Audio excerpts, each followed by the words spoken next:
I wanted to do this topic because I think it disgusts me, but it's literally hysterical at the same time and sad. It's a whole bunch of emotions. The entire police department in Geary, Oklahoma, they had 6 officers and a police chief.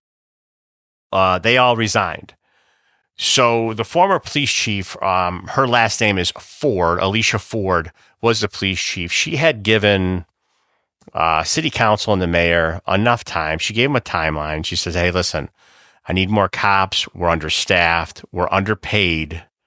And then, of course, in the infinite wisdom of the mayor and city council, they just up and said, yeah, okay. And they never addressed it. So now what they blew we her have, off, basically. Yeah, they blew her off. It was almost like a hostage negotiation, right? I mean, in hostage negotiations, whenever I did them for almost 25 years, we talk about talking through a deadline. And if the hostage taker had given me a deadline, I just talked right through it. Not saying that Alicia was a hostage taker by any means, but Chief Ford definitely gave them a deadline and a timeline, and they didn't meet it. And all of a sudden, now the town of Geary, Oklahoma is out of a police department. Yeah. And what's even more funny about it is it doesn't even appear that there was dialogue. It wasn't even like they talked through it. It pretty much comes across like they completely ignored everything and blew them off. And my understanding was it's so bad that they had 2 patrol officers actually on duty.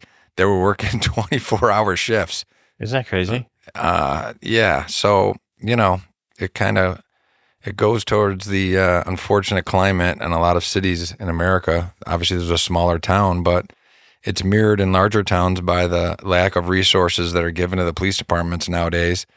Our own Rochester, New York Police Department is way understaffed, and that won't be solved, and it won't be solved by any faults of the police department. It's the climate, the tenor, if you will, and it's also the lack of municipalities wanting to really pump up the job and put resources into the police departments.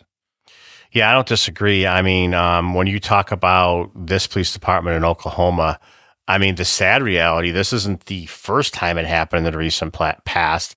Alexandria, Tennessee, this happened a few months ago, not too long ago. And I think this is a direct result of 2020, the defund the police, the I don't care about the cops, which basically you're saying you don't care about your community or the safety of your community. But, we had this in Oklahoma, we have this in Tennessee, and in a very small little way, if you remember shortly, I think it was 2020 or shortly after 2020, in Rochester, New York, we had Chief Laron Singletary, who was getting his balls busted by the mayor, and then said, you know what, I almost got my 20 in. Here's my notice. I have my 20 in 2 weeks. I'm leaving.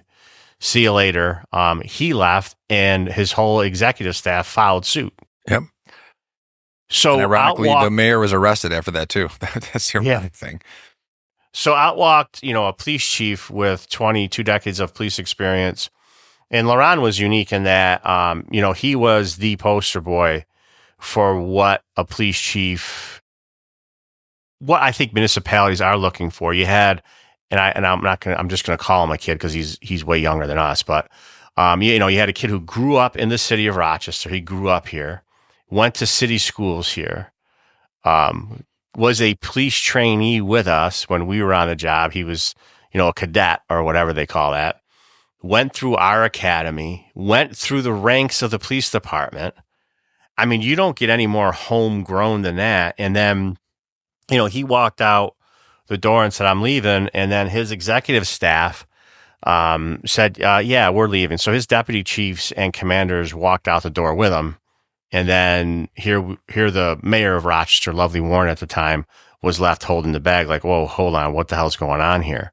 This is becoming common where the cops are getting fed up and they're like up and going, I mean, on a smaller scale, that's what I did. I mean, I was pretty much fed up with how the climate and tenor was, and I had some other things, young children, that drew me away from police work to be home with them. But, certainly the climate and what the feelings of the community and government was towards the police department certainly was a factor in my decision making. Yeah, I mean, I think that's happening a lot. We did a topic like you were talking about. You're talking about recruitment. These police departments all over the country are having not only issues with recruitment, but we're having issues with retention.